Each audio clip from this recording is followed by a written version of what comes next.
Okay, hello everyone. So today we're going to be talking about how to review your high school transcript from the perspective of an admissions officer.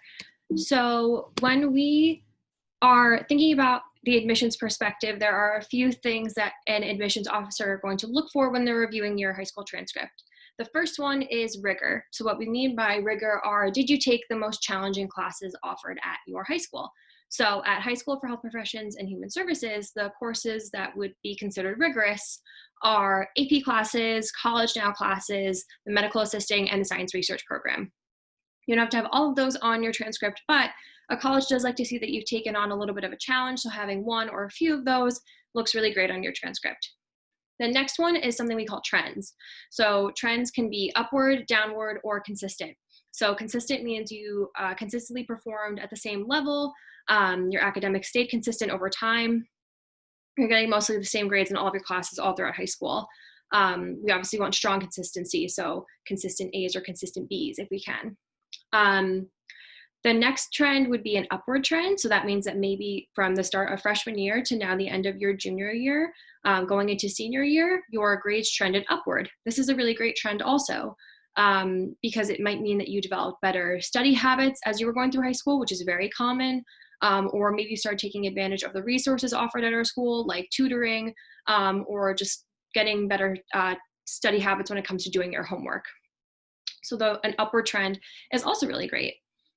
The other trend that we see is called a downward trend. So that might mean that from the start of freshman year to the end of your junior year, when you're using that GPA for college applications, your grades trended downward a little bit. When we have our downward trend, that's okay, but we want to try to have an explanation and do some advocacy for why our grades trended downward. We understand that life happens. Sometimes things come up that get in the way of our studies, and that's okay, but we want to make sure we explain that to an admissions office so that when they're looking at your transcript, they know your story, they know maybe why you trended downward versus just not giving an explanation at all. So an admissions officer will look for these trends, and we want to be able to show them with our transcript or explain them ourselves. The next thing that they're going to be looking at is your cumulative GPA. So your cumulative GPA is the average GPA from the start of your freshman year to the end of your junior year. And this is the GPA you use to apply to college, not just your junior year GPA. They're looking at your cumulative average from all of your years of high school so far. If you're going to school in New York, a school might look at your Regents scores. This isn't the most weighted thing when it comes to review of your transcript, but it is something that might get taken into consideration because your regions are on your transcript. So an admissions office might glance at those, especially if you're going to a school that's test optional. The last one is not on your transcript yet, but it will be eventually, which is your senior year schedule. So they want to see that you continue to challenge yourself with that rigor and you took 4 years of math and 4 years of science. So to give you an idea of what an admissions officer might do, we're going to take a look at a sample transcript so you can get an idea of how to read your own. Okay, so here we have a sample transcript. I will zoom in a second, but what you can see here is that this transcript is broken down by terms. So we see the average GPA at the end of each semester of each grade level. So for example, on the bottom here, this would be this first semester freshman year GPA.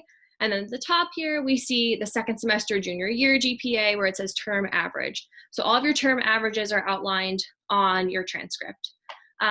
Over here in yellow, we see that cumulative average I was talking about before. So this is this person's GPA average from the start of freshman year all the way to the end of junior year.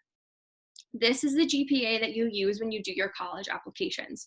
So your senior year grades will count eventually, but when you're filling out your college applications or building your list and you're using a GPA, this is the number that you'll be using. That's one that's circled in yellow right here. I'm going to zoom in for everybody.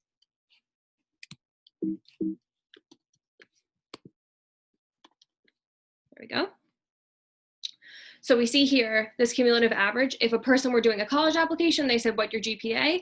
They wouldn't say the average that they ended junior year with. They would say 95.84 is my cumulative high school GPA.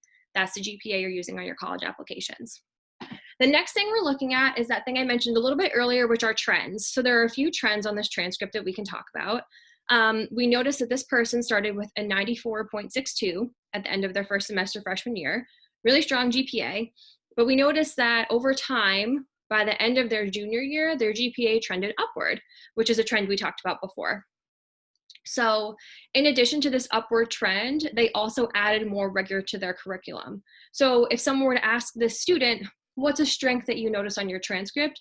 They might say, in my junior year, I took a lot more rigorous classes, and even with the addition of that rigor, my GPA went up. That's a really exciting thing that the student can highlight as a strength. This isn't always the case for students. Sometimes you add more rigor to curriculum and you notice a dip in GPA, and that's also expected by admissions officers because you started challenging yourself a little bit more. Either way is okay, but the nice thing is that you have the opportunity, if you build a relationship with an admissions office, to explain your transcript more and advocate for yourself. There's so much advocacy in the college process that you can do on your behalf. Another trend that we notice in this transcript is in sophomore year, this person took chemistry. So in their first semester of chemistry, we're noticing this student got an 85, which is still a very strong score for chemistry. However, we noticed in their second semester, they ended up with a 95. So that means that if an admissions officer were looking at this transcript, they might be like, oh, an 85 is a little bit low for the student based on the scores I'm seeing.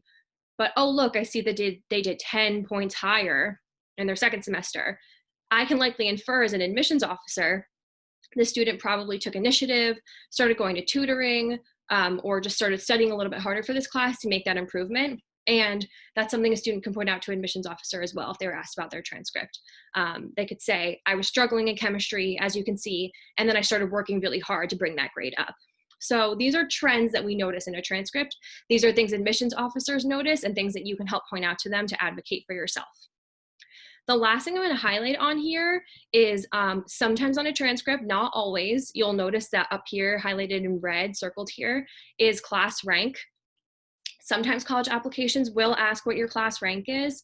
In the grand scheme of a transcript review, your class rank doesn't hold that much weight in whether or not you're going to be admitted to a college, because at High School for Health Professions and Human Services, sometimes class rank comes down to the 100th of a decimal point. So even though it is something you might be asked, it's not necessarily something that you need to have a lot of stress about or think that it's going to make or break your application to a college. At our school, the ranking is so close, so we don't need to necessarily think that this is a make or break thing for us. But if you are ever asked for what your rank is, it'll either be found here on your transcript, or you can ask your college advisor and they can tell you. So now that we've looked at a transcript, what we're going to do is look at this same student's senior year schedule to see if they did what we wanted them to do, which is continue to add rigor to their curriculum. Okay, so here we have that same student's transcript, and this was the senior year schedule that they took on. So there are a few things I really love about the senior year schedule. We noticed that they have a full schedule, so they're in school from 0 all the way to period 7. Sometimes senior year schedules will be 2 to 5. We like to see our fuller schedule senior year to show that we're continuing to challenge ourselves and take advantage of the classes being offered to us. We also have a lot of rigor continued in this curriculum. So we have a College Now class, we have a few AP classes, calculus, and we notice that there's like 4 years of math, 4 years of science, which is something that's really important in the review of a transcript for your college applications. So these are all really strong things that a student has going into their college application process. So when you're applying to college, what an admissions office will initially have is that transcript we just looked at and then your senior year schedule. That is what you're using in your initial applications. Then in December, the college office will send out your grades from these classes. So it's important that even if you're taking on this rigor, you're also maintaining strong grades with these rigorous courses, because colleges will eventually see your senior year performance. So it's important to continue to push yourself and do well in these classes as you take on more rigor in your curriculum in your senior year. So that is how you would look at your own schedule and transcript to highlight your strengths and notice your areas where you might want to do more advocacy for yourself in your college process. And that's all for you.